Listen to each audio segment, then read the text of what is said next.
Welcome, everybody. This is The Love Therapist, starring Marion Baker. I'm the co-host, Scott Patton. Glad to have you. And we're going to be dealing with your love life. Hey, Marion, how you?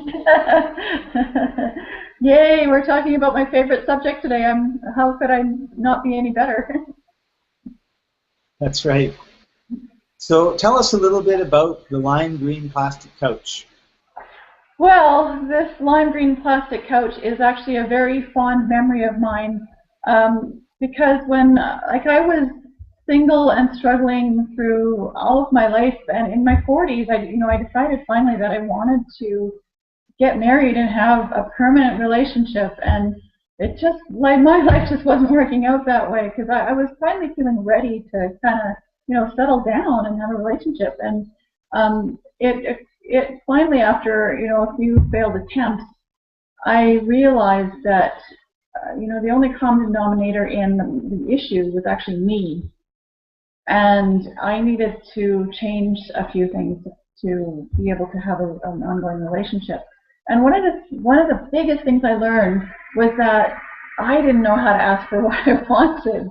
I kind of just went along with whatever was going on and really wasn't asking for my needs to be met, or knowing what that could even look like sometimes. And when I met my husband, that I'm now married, probably 5 years in, and what happened was, the first time I walked into his apartment, I walked into this man cave that was, I had to crab walk sideways down the hallway because it was filled with all of these Rubbermaid tubs full of his stuff. And, there was like, his couch was like this big sports bed, and he had the, collections of sports lighters and sports mugs and everything all over the place. And I walked in going, oh my God, I can't live like this. And so, after a short while, we were becoming serious fairly quickly. And I said to him, you know what? I love you, and I really want this relationship, but I just can't live like this. Because he wanted me to move in with him, and I'm like, I can't live this way. Like, if we are going to do this together, then we have to make some concession. And surprisingly, I never expected that he would actually come up with the answer that he did, which was, I'm so glad you said something, because if you hadn't, I wouldn't have known that all I had to do was choose between my collection of sports mugs or you. And he said, I'd way rather have you, so let's figure this out. So, the lime green couch became a really lovely symbol for me of asking for my needs to be met. That's a great story, Marion. Thank you. And a super example of actually asking for what you want. And yeah. Is there anything harder? It's a tough gig for women. Like, I actually just finished reading this book, and it's called Women Don't Ask. And there's actually a guy who started a business based on the fact that he knew this, and he knows that women don't like to ask, they don't like to negotiate. And so he started this business buying cars for women. And women, he actually saves money on the car for the women, except the women end up paying him the difference of what they would have saved on the car anyway, just because they'll pay him because they don't want to go in and ask for their needs to be met. So this guy was pretty savvy about that. But yeah, it's a tough thing for women, and a lot of women don't think that they actually deserve to have their needs to be met in a relationship, and that's why a lot of women struggle for a long time, and that's one of the things that happens. What's interesting, because I want to jump in, because I have a story around this that's a little bit different in that. Okay. The gal I'm dating a lady, and it's about 1.5 years now, and 3 months ago we broke up, and I had always wanted to go to South America, so I went on a 6-week trip to South America, and we broke up, so I didn't tell her I was gone. And then she texted me and she messaged me, and I said, well, I can't come over and help you change the light bulb because I'm in South America. And she's like, oh, okay, when are you back? And I got back, and I thought, this is over, right? And when I got back, she reached out and asked me a couple things, and we got back together, and we met, right? And we had a very interesting conversation because she didn't want to get married. She didn't want to get married. did not want to get married. Oh, okay. Yeah. And she didn't want to be like lost in a relationship. I guess that's something that's happened to her before, where she's put everything aside for the guy. And I said to her, well, I don't really want to get married either, and I'm quite happy if you. She's a real estate agent. And I said, I'm quite happy if you've got to go here, you've got to go there, and you know, we live close together, so it's not like I'll drive an hour to be with her and then she's off and I'm not seeing her and I have to drive an hour home. It's like, you know, we can walk 5 minutes to each other's house. And she said, oh, like you don't really want to get married? And I said, not right now. And it was just like she was afraid to say, I don't want to get married. And if I said that, her stress level just dropped. Oh, And I thought she was a fine woman before, and I think she's magnificent now. She's happier and laughing more, and it's not that I'm a big comedian or anything else. It's just like she had. So I can see now that in the back of her mind it was, we meet, we date for a while, we get married, we have big fights, we get divorced. I'm miserable. right. That Yeah. is how she saw the future, right? Yeah. And by breaking that pattern, no, we're not going to get into the get married, have fights, get divorced part. We'll just stay in Right. the thing and see what happens, right? Like I'm not saying that it's going to last forever or that we won't get married or anything else. It's just, it's not. And if you look at where I am in my life, and you look at where she is in her life, I would advise her not to get married. Like this isn't really based on her personality and what she wants to do. I don't think it's the right time. Now, a year from now, or 5 years from now, or 10 years from now, we'll probably have different answers. Yeah. The point I just wanted to make was she asked for she told me what she wanted, or didn't want, in this case, and then relaxed, and we're having a great time together. Interesting. Yeah, the commitment level is higher, and the communication is better, and the joy that we have together is really good. So yeah, it's like, but it's a risk, right? Like you can ask for something, and the other person can like no, and now it's like, oh, what do I do? Right? Yeah. Yeah, I mean, I'm happy for you. I'm glad that that really worked out. And it's you know, it's interesting. It's like her first response, rather than actually tell you what her needs were, was to break up with you. You know, because it felt so vulnerable to be vulnerable. And that's what women do, is because it takes that. Like because I had to risk, you know, breaking up my relationship. Like if my husband was committed to keeping his collection of sports mugs, I would have lost him. You know, and it's a risky place to be, but it's one that you have to take to actually find out if the person that you're with is the person that you should be with. You know, if they're not where you are, then they're not your guy, or they're not your girl. You know, they belong to somebody else right now. Yeah. Well, I guess they say that steel is tempered in fire, and I guess that's similar to relationships. They say what? They say steel is tempered in fire. Yeah, that's true. So I have 3 things that I wanted to share today. Are you up for that? You bet. Okay, because there are 3 unconscious reasons that I want to share. I mean, my passion is helping other women, but this is about people in general. That all people will have these unconscious reasons.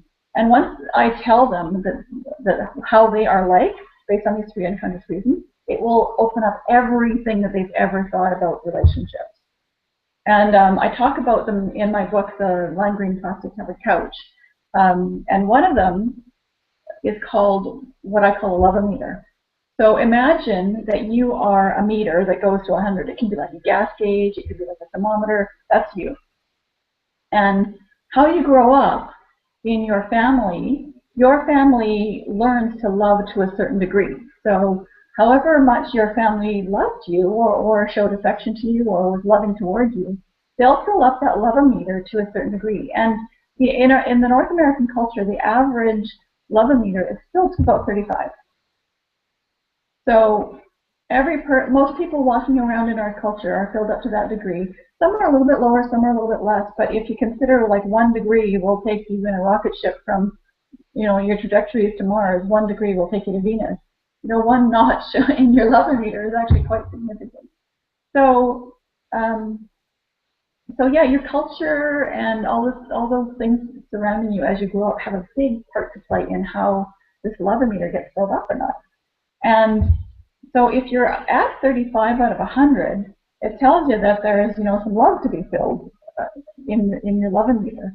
And the catch, and this is the part that kind of bakes people's noodles, is that you will actually attract a person whose love meter is filled to the same level as you. Isn't that something, hey? Because people and people think they base it on behaviors, and they think it's based on behaviors, and it's not. It's like we all behave in different ways based on what we learn, other things that we learn as we grow up. But that love meter, you will attract the same person at the same level of love as you. So once you see that, you can now see, okay, it's like, well, I thought he was a real jerk, and it's not like you're a real jerk. It just means that he's only able to love to the same degree as you.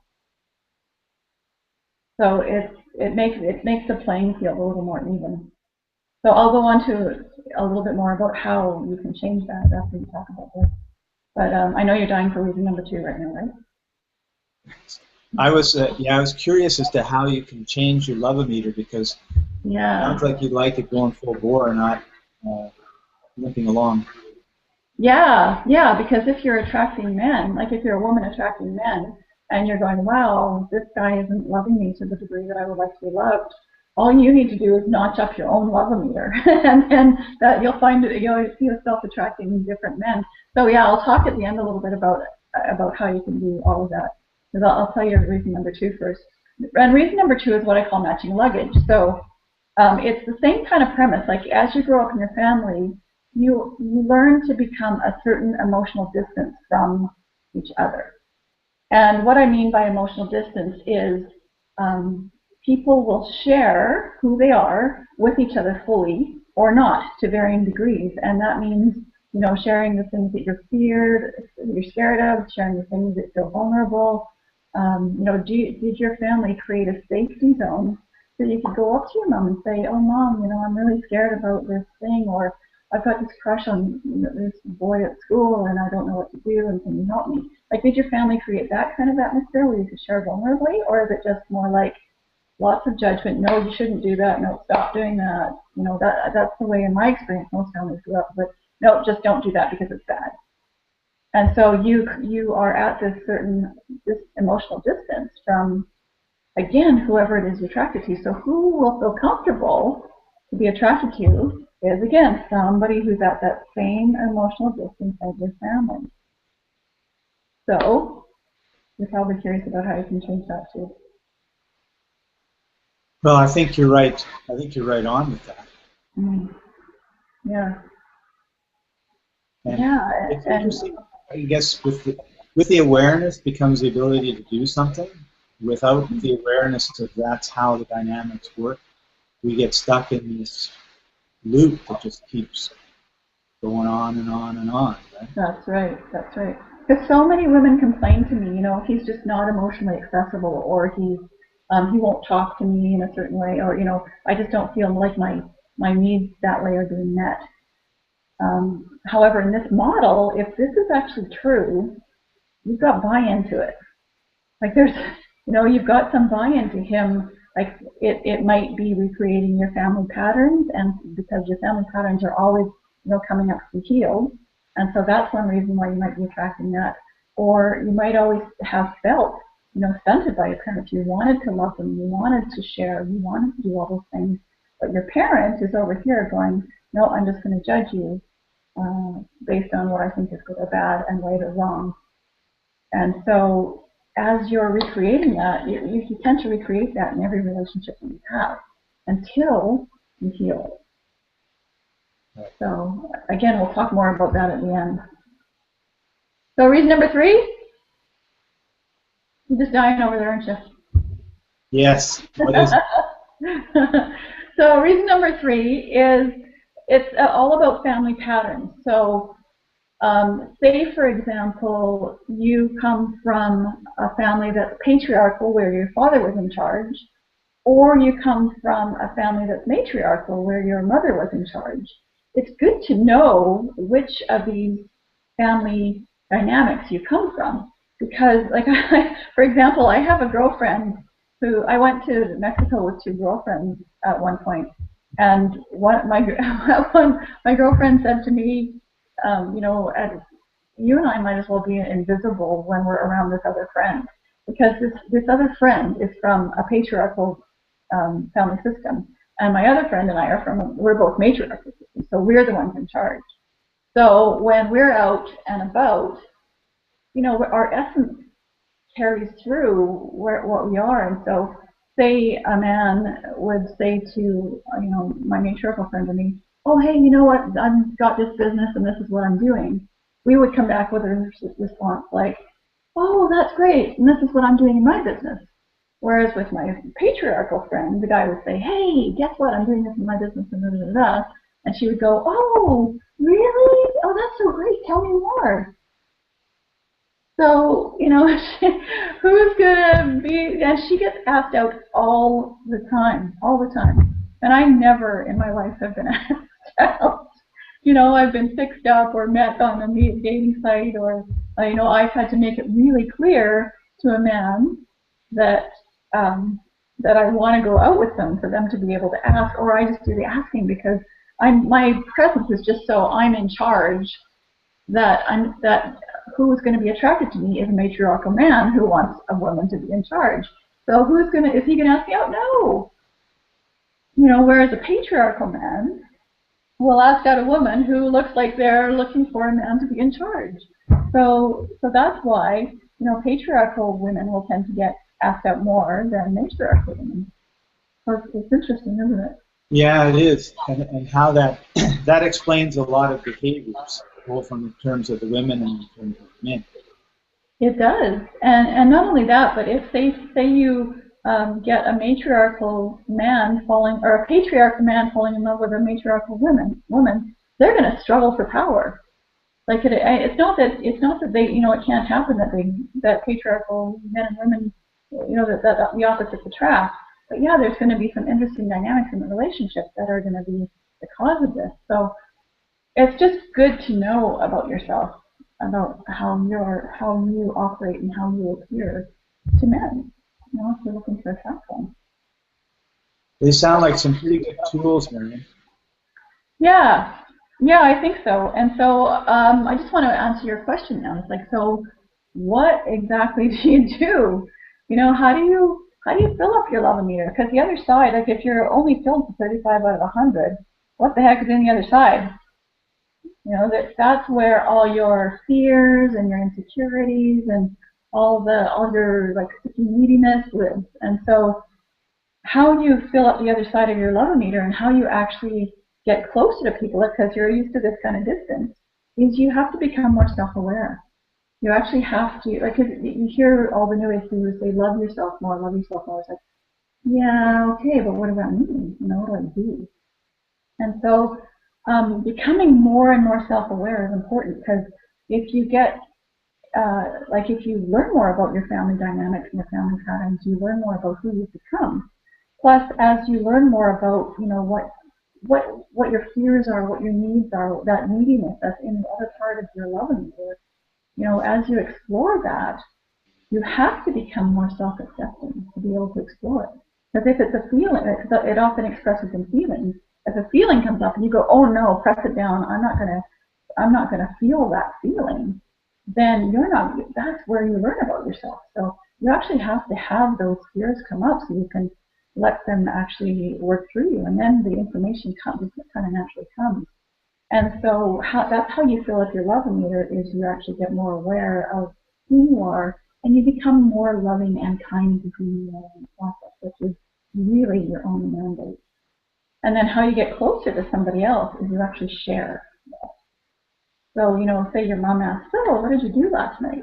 And you've done something that you didn't want to tell her, you know, instead of saying, well, pushing her away and going, well, or lying, or pushing her away, or saying, oh, that's none of your business, or whatever. If you can say, oh gosh, Mom, I feel a bit weird telling you because I did something that I don't think you're going to approve of.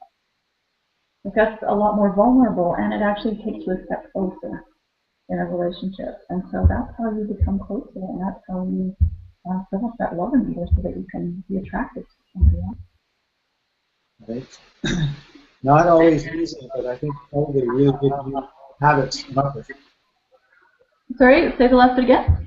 I said not always easy, but definitely worth the work. Yeah, absolutely. Like, it makes a big difference because it got me, like, for me, I was looking for marriage, and a solid relationship finally. And until I could actually open up and be vulnerable and say, hey, I can't live like this. But, the lime green plastic covered couch has got to go. Can we figure something else out? I wouldn't have had a marriage if I couldn't have been that vulnerable. I couldn't have stepped closer to somebody. And that's what it requires. And yeah, it took me a lot of delving into my emotions and who I am, and I couldn't have done it alone. Like, it takes an outside source, because all you can see is what you can see. But an outside source, like a counselor or somebody else that can help you, will be able to spot, shine a light on the things that are blind to you, because all of this stuff is completely, going on in your background that you don't have no idea. Wow, very cool. Great information. Thank you. Yeah. So tell us a little bit about your book. We've just got a few minutes before we have to sign off. Sure. So yeah, my book is available on my website. My site is thelimegreenplasticcoveredcouch.com, and there are some great free resources on the site. There's some blogs, some really good information about relationships, and if you struggle in relationship. And I talk about, in my blogs, I talk about what I've just talked about, so you can actually go read it and see what the love and meeting means, and you can read a little bit more about all that stuff. And there's some great videos, so if you sign up and give me your email, I promise, God's honor, that I will be very respectful of the email. But there's some great videos that you can get. And one of the things, should we tell them about Udemy? Sure. Okay, so Scott and I have put together a course on Udemy called Help! I Can't Find a Man. So it's a course for single ladies, and I've only shared the tip of the iceberg of what's available in that course. So I'm hoping that you'll come and join us and get some more information, because that's one of the ways that you're going to help yourself to fill up your love and discover more about yourself and discover ways that you can actually step toward being more vulnerable. So if you sign up on the site, Scott and I will announce when the course will be available, because we're just working on getting the finishing touches done. It should be up within about a month or so, right? It'll be really soon. Really soon. Okay. Yeah, great. So Udemy is udemy.com, and it's like night school online. It's fantastic. It's got some great courses on there if you want to explore it. Great. Wonderful. Thanks, Marion. Appreciate you taking time to do this with us, and appreciate you listening in, everybody. And we'll see you next time. Bye-bye. Scott. Have fun in Hawaii.